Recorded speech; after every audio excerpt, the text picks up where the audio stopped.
उन्हाळ्यामध्ये हवेमध्ये प्रचंड उष्णता वाढलेली असते.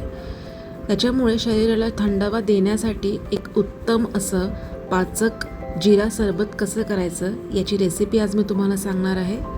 जर तुम्ही हे सरबत एकदा जरी करून ठेवलं तर तुम्ही हे पूर्ण उन्हाळाभर वापरू शकता आणि अगदी 4-5 चमचे हे वापरून तुम्ही याचे भरपूर असे ग्लासेस जिरा सरबत करू शकता. जिरा सरबत तयार करण्यासाठी इथे आपण सर्व थंड पदार्थांचा समावेश केलेला आहे. थंड पदार्थ म्हणजे ज्याचे गुणधर्म हे थंड आहेत, आपल्या शरीराला हे थंडावा देतात असेच पदार्थ इथे वापरलेले आहेत. तर आपण पटकन रेसिपी बघूया की जिरा सरबत कसं करायचं ते. जिरा सरबत करण्यासाठी इथे मी 1 वाटी वजनी प्रमाणामध्ये 50 ग्रॅम जिरे घेतलेले आहेत. जिरे हे मी स्वच्छ पाकडून असे घेतलेले आहेत. त्यानंतर इथे 2 वाटी खडीसाखर घेतलेली आहे.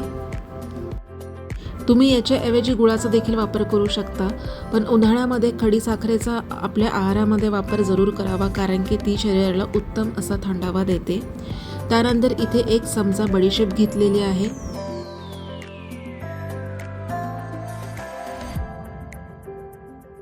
त्यानंतर 7-8 काळी मिरी घेतलेली आहेत. अर्धा चमचा काळं मीठ आणि अर्धा चमचा चाट मसाला घेतलेला आहे. आणि आपल्याला 2 लिंबू देखील लागणार आहेत. सर्वात आधी इथे एका पॅनमध्ये मी जिरा हे टाकून घेणार आहे व आपल्याला अगदी लो फ्लेमवरती हलके असे आपल्याला जिरे, बडीशेप आणि काळी मिरी हे भाजून घ्यायचे आहेत. जिरे हे आपल्याला अगदी हलके असे भाजून घ्यायचे आहेत. जर जिरे जास्त भाजले गेल्यास जिरा सरबत हे कडवट लागू शकतं. जिऱ्याचा खमंग सुवास सुटेपर्यंत आपल्याला जिरे हे भाजून घ्यायचे आहेत.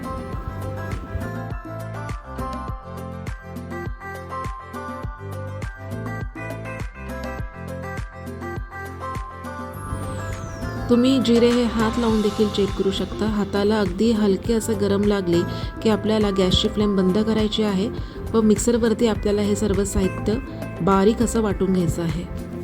जिरे थंड होईपर्यंत आपण खडीसाखरेचा पाक तयार करून घेऊया. इथे त्याच पॅनमध्ये मी 2 वाटी पाणी टाकून घेणार आहे. ज्या वाटीने मी खडीसाखरेचं प्रमाण मोजलं होतं त्याच वाटीने इथे मी पाणी हे मोजून घेणार आहे.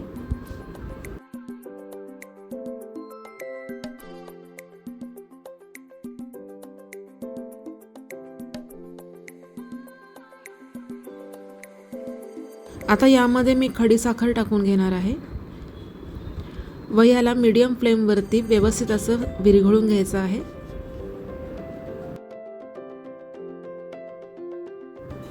आपले जिरे देखील थंड झालेले आहे. आता मिक्सरच्या भांड्यामध्ये जिरे, बडीशेप, काळी मिरी आणि सोबतच अर्धा चमचा चाट मसाला, अर्धा चमचा सैंधव मीठ किंवा काळं मीठ टाकून आपल्याला मिक्सरवरती अगदी बारीक असं वाटून घ्यायचं आहे.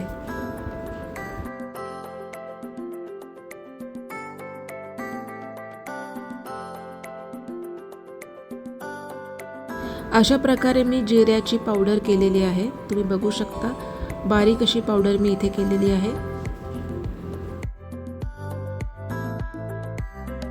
आता खडीसाखर देखील बऱ्यापैकी विरघळलेली आहे.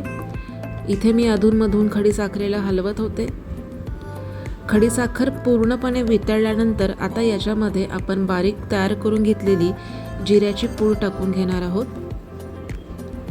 जिऱ्याची पूड टाकण्यापूर्वी आपल्याला इथे साखरेचा पाक हा एकदा चेक करून घ्यायचा आहे. इथे बोटावर थोडासा पाक मी अशा प्रकारे चिमटीमध्ये धरून तो चेक करत आहे. हलकी अशी त्याची 1 तार निघालेली हवी.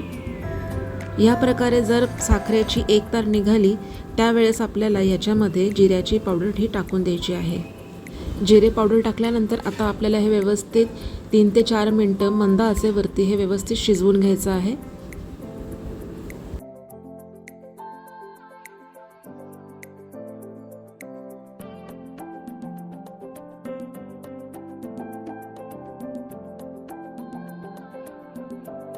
तीन ते 4 मिनटं मंद आचेवरती ह्याला मी शिजवल्यानंतर याचा दाटसरपणा देखील आलेला आहे व याला चकाकी देखील आलेली आहे.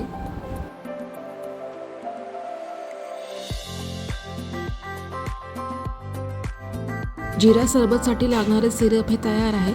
आता याला आपण थंड करून घेऊयात. मिश्रण थोडं थंड झाल्यावरती याच्यामध्ये मी अर्धा लिंबाचा रस टाकून घेणार आहे.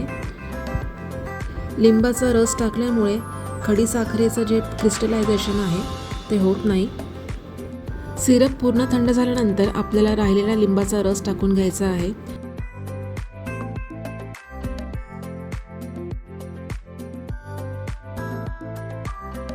मिश्रण आता हे पूर्णपणे थंड झालेलं आहे. आता इथे मी राहिलेला लिंबाचा रस देखील टाकून घेणार आहे व तो देखील मिक्स करून घेणार आहे. जिरा सरबतचा सिरप जास्त दिवस टिकण्यासाठी इथे मी लिंबाचा रस टाकलेला आहे, म्हणजे ते प्रिझर्वेटिव्ह म्हणून इथे वापरलेलं आहे. लिंबाचा रस टाकून झाल्यानंतर आता एका चाळणीच्या साहाय्याने मी याला गाळून घेणार आहे.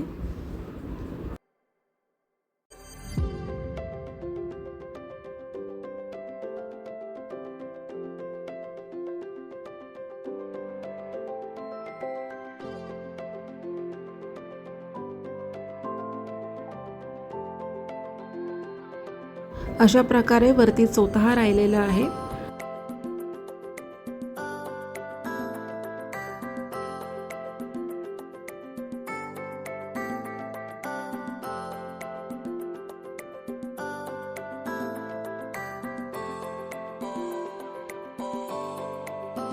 जिरा सरबतसाठीचं लागणारे सिरप हे तयार आहे. तुम्ही बघू शकता की किती दाटसर आणि याला व्यवस्थित अशी चकाकी देखील आलेली आहे.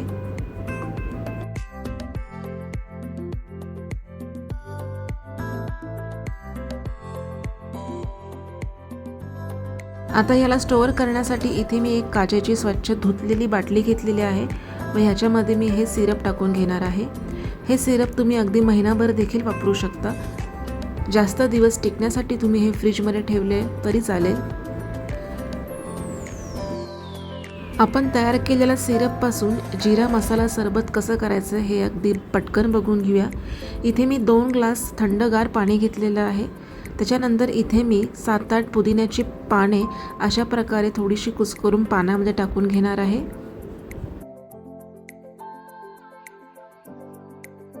त्यानंतर इथे मी एका लिंबाचा रस टाकून घेणार आहे.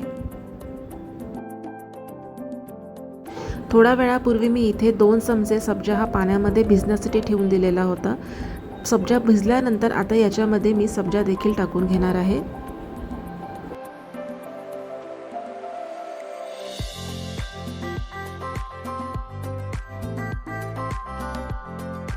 आता आपल्याला जिरा मसाला सिरप हे टाकायचं आहे. इथे मी 4 चमचे जिरा मसाला सरबत हे टाकून घेणार आहे.